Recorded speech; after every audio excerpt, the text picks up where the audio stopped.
আমরা আপনাদের লোক, আপনাদের চাকরির ক্ষতি হলে আপনাদের জন্য আমরা রাস্তা নেমেছি।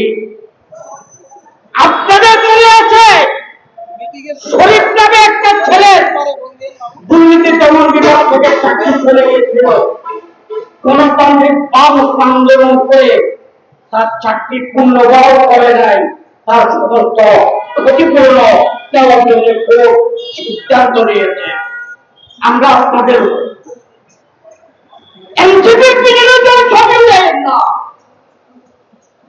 এনসিপি উত্তরবঙ্গে যে কমিটি করে এসেছে, সরকারে আওয়ামী লীগ জাতীয় পার্টিকে দিয়ে কমিটি হয়েছে।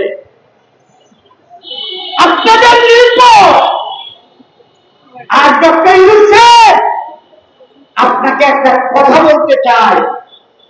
আপনার যে সভাপতি যে বিবিসি হাসিনার বিরুদ্ধে রেকর্ড প্রচার করেছে, সেই বিবিসি আপনাকে কি বলেছে জানেন? হাসিনার বেতনটা বলেছে আপনি হাসিনার চেয়ে খারাপ। হাসিনার 15 বছরে যতটুকু খুন গুম হয়েছে আপনি 10 মাসে এর চেয়ে বেশি খুন করাইছেন। প্রত্যেকটা খুনের দায় আপনাকে নিতে হবে।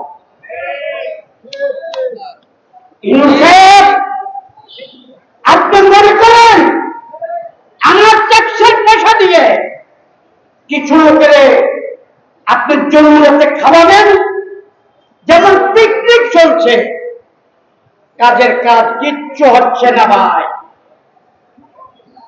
কিছু কিছু নেতা আছেন রাজপথে একদিনও দেখেন না, ইউনুসের সেখানে যাইয়া দুপুরে লাঞ্চ করে সরকারের নামে। আলিগড় তোমাকে একটা কথা বলতে চাই, বিদেশের নাগরিক অতি তাড়াতাড়ি পদত্যাগ করে বিদেশে চলে যাও।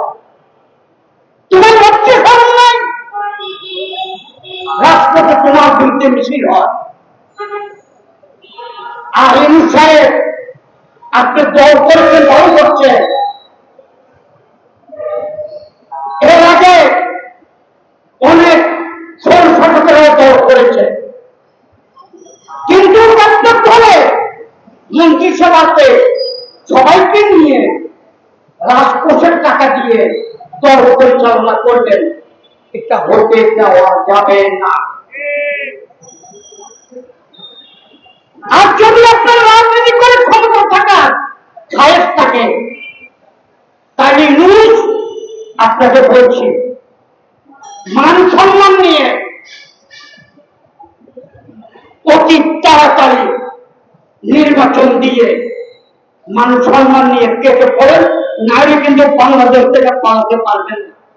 তার কারণ হাসিনাকে সেনাবাহিনীর প্রধান যাওয়ার সুযোগ করে দিয়েছে, আপনাকে কেউ সুযোগ করে দিবে না। তার কারণ প্রথম আপনাকে ধরবে। আপনি এখানে মধ্যে ইসলাম কায়েম করতে আসছেন, আপনার মধ্যে নিরুদ্যোগ নাই। এই চাকরির গায়ে আপনি নামাজ পড়তে আসা, আপনি টাকা দিয়া কিছু পোলা পানিকে দিয়া মিছিল করাইছেন, আপনার 5 বছর চাই।